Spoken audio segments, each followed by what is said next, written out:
Hey, I'd like to welcome you to another episode of the Mission Matters Marketing Podcast, your source for all things marketing. My name is Adam Torres. You can follow me on Instagram at AskAdamTorres to keep up with my book releases, book tour schedule, signings, all that other good stuff. Always love to connect with you there. And as always, if you'd like to apply to become a co-author of one of my upcoming books, just head on over to the website, missionmatters.com, and click on Become an Author to apply. All right, so today I have Chris Tabb on the line, and he's CTO over at Ridevertise. Chris, welcome to the show. Hey, thanks, Adam. Thank you so much for having me on. So I'm excited to get into today's topic. So digital out-of-home advertising and what you see as emerging potential opportunities. But before we get into that, let's start off with what you're doing over at Ridevertise. First, tell us a little bit more about the company, please. Yeah, certainly. So what Ridevertise does is we are an in-car advertising platform for mainly Uber and Lyft rideshare vehicles. And what we're able to do is actually we're able to show ads to people in the back of Uber and Lyft cars, which is an emerging area right now. So, I mean, tell us a little bit more about how this works. So are I'm just trying to get a feel, like what kind of advertisers have been drawn to the platform? Is this kind of appropriate for? I'm just trying to get a feel more for, because I've been in quite a few Ubers and Lyfts. I haven't seen one yet in LA. Yeah, this is an emerging area, like I said. So you're going to see a couple of companies out there, and they mainly operate in the the San Franciscos, the New Yorks of the world. But Ridevertise, we have focused uniquely in the Southeast, so Tier 2, Tier 3, Tier 4 cities. And then and like we were just talking about, Adam, I just got back from Denver this afternoon, so we're looking to expand our footprint in the West as well. What kind of companies like advertise on Ridevertise? And a lot of business owners, a lot of entrepreneurs, a lot of executives listening right now, and they're thinking, is this appropriate for me? Is it like restaurants? I'm just trying to get a feel for the product. That's all. Yeah, absolutely. When I initially started the company, I'll tell you, I was focused heavily on brick and mortars. And that really could, encompass anybody who is consumer facing, like a restaurant or a tour operator in a tourism, destination. But we also do a lot of work with SaaS, so B2B. And so we where we started and where we've come from, come to today is very interesting. In addition, we do things like conferences. So, a company might have a conference coming up in a particular city, and they might want to advertise that heavily in the back of Uber and Lyft vehicles, to business folks who are coming into the airport or leaving, via the airport. And it's a great way to reach, that audience. Whereas typically, if you want to reach a B2B audience, it's going to cost you a little bit, because those channels, that data is typically a little bit more structured than what you see on the consumer side. Let's talk a little bit more about distribution. So meaning, like, I'm trying to get a feel. So is it when somebody comes to you, they have obviously product, and they're looking at, are they targeting a particular city? Are they targeting how many vehicles? Is it by screen count? Like, how does somebody get a feel for the product? Yep. So what we do is we charge a flat $250 a month, and that gives you 5,000 ad plays. And we use a CPV model, so a cost per view. And when you look at the amount of dedicated time that you get in the Ridevertise platform, so you're going to get a 10-second ad, right, that on average is going to run 5 to 6 times during the average ride. And I'll tell you, in Knoxville, where we started, or Charleston, or Miami, or Denver, Memphis, Nashville, all of these cities typically have between a 20 and a 25-minute average Uber or Lyft ride. So that gives you a lot of time to reinforce your message with someone. I mean, so here's the big question, Chris. Is this how I grow my podcast? Do I need to be advertising on Ridevertise because people have their phones in their hand? Maybe they want to hear a podcast. I don't know.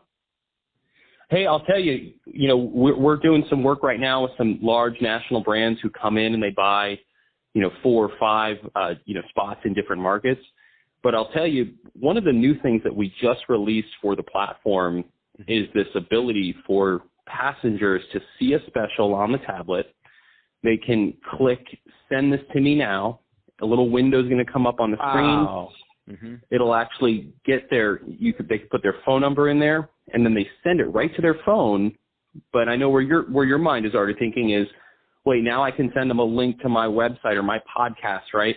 I could also send them, maybe a traditional coupon that I can show to my server if you're in the restaurant industry. It could be a video that we can send. We can do rich media. It could be a code, like I said, but maybe for an e-com provider, it's, something they can use on checkout. So that whole ability for us to send someone a special, really, from both my perspective and I think the advertiser's perspectives, is that we're now able to extend the window of engagement from not just that 20 to 25 minutes while they're in the back of the car, but now you're in their pocket, right? And you've had plenty of brand awareness during the ride, and now you have an ability to convert them post-ride. Man, that is amazing. What a great idea. I love it. And especially if you're giving away something free like digital content. Like when I think about that, it's like if you're targeting a certain area, a certain city, and you're like, and you want to give away a piece of digital content, it's almost like a lead magnet in there. I love it. I mean, it's a great idea. Let's switch it up a bit. I want to get into what you see as as emerging opportunities in the future of digital out-of-home advertising. Where do you want to start with that one? Yeah, I think we're still in the infancy, of where digital out-of-home can go. If you're familiar with the space, realistically, not many are, but if typically you're coming from the big agency side, you're more in that impression or that brand awareness game, you've typically probably come up against digital out-of-home or at least out-of-home. But where do I see this all going? I think there's a tie-in directly to autonomous vehicles. In the future, when you're no longer having to pay attention and drive that vehicle, now each one of the screens in that vehicle, potentially becomes a way to engage a user. So it could be a movie, right? It could be advertising. You see some of the big OEMs in the auto manufacturer world, starting to dip their toe into this. Either by showing, information on a screen or at least extrapolating data sets, from, and that's a whole other conversation. But I think we're very early on into where digital out-of-home is going to go and how you're going to see various industries, further monetize it. Man, that's exciting, and I love it. Just thinking about those, when you said the autonomous vehicle, that's my goal. I can't wait till I can just have screens all around. I can push a button. I don't have to worry about anything. And now with that, I wasn't even thinking about the potential for like advertising or getting your message across or brand awareness, what that even looks like. That's amazing. It's almost like experiential marketing in the car. It is, exactly. I mean, you could do brand activations. But I want to just mention another interesting component to digital out-of-home. You have this unique ability with digital out-of-home to combine location as well as, other tertiary factors. So I'll give you an example. I used to live in Atlanta. In Atlanta, in the Midtown area, around 4 or 5 p.m., Monday through Friday, that's a high-value audience. That's an audience that has a lot of disposable income. That's an audience that can afford, to splurge every once in a while or make a big purchase. So from an advertiser's perspective, digital out-of-home in that particular circumstance, that audience is worth significantly more than it might be, let's say, at 4 o'clock in the morning, right? Mm-hmm. You're not going to get that same audience. So I think that's where you're going to see digital out-of-home go as well in the future, is really taking a hard look at time and space and how it relates to monetization through these screens. Man, that's awesome. I love it. Well, hey, Chris, so if last question I should say. So how do are the drivers getting paid, or like how does that work? Like how are you spreading through to the Lyft and Uber network? Oh, that's such a good question, Adam. So we pay the drivers a base fee per month. However, it doesn't end there. And in fact, when we go hire a driver, we're actually not looking for that type of person who's just going to keep the tablet plugged in, right? Mm-hmm. What we're looking for is the type of person who, A, drives a lot, so 50 to 60 hours a week. We're also looking for a driver who treats rideshare as a business, meaning they go out at certain times because they've had past success, right? They're not going to go sit at the airport for 2.5 hours waiting for a flight to come in. They're motivated. The other thing we look for in the interview process is, does this person have a customer service background? And it may seem odd, but it actually ties right into our platform, and then vis-a-vis also their incentive of how we're able to essentially drive conversion for businesses. So when you and I were just talking about the call to action that's available in the tablet, well, our drivers have an app as well, and they know what's going on in their tablet. So they might look and they might say, for instance, Nama Sushi Bar has a 50% off discount on Wednesday. Well, they might have somebody in the back of the car who's talking about how they're hungry. The driver might suggest, oh, have you checked out, sushi bars around here? That might lead organically to, hey, did you know that Nama Sushi has a 50% discount? Actually, it's going to be on the tablet in a moment. Make sure you enter your phone number and get it. And from there, we can also track reservations that come from the tablet or via that link. Wow. And what we actually do is we negotiate a rate with the restaurant. We might say, hey, is it $5 a reservation? Or what happens, Adam, if I could get you a reservation at 3 p.m. in the afternoon when your restaurant is dead? Would you pay me $10 if I could get you a reservation then? Because at least you're turning tables. So there's all different ways that we look at it. But at the end of the day, I'm still kicking 50% of that money back to the driver.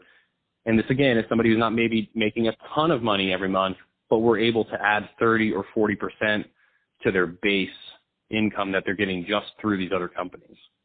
Man, that's amazing. I love rewarding these drivers out there because they keep me moving around Santa Monica and LA. I love it. And I love when people are finding ways to add value to them and to the work they're already doing, which I definitely appreciate. Anybody driving an Uber or Lyft right now that is listening to this, I appreciate you every day because I take them often. So, Chris, if somebody's listening to this, and they want more information about Ridevertise, either as a business owner that's considering advertising, or a driver that wants to apply, what's the best route for them to reach out? Yeah, so first and foremost, I would tell you to visit the website. So it's just going to be ride-vertise.com. You can also reach out to me directly on LinkedIn. I have an open profile, so I accept incoming connections.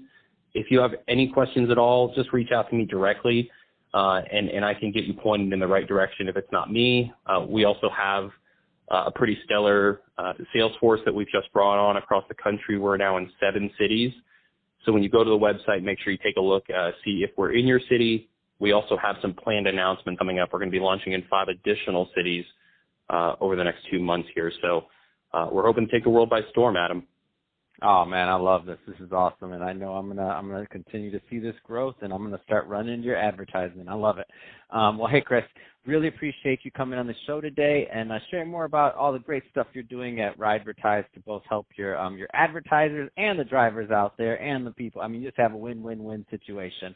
And to the audience, as always, thank you for tuning in. Hope you got a lot of value out of this. If you did, don't forget, subscribe to the podcast.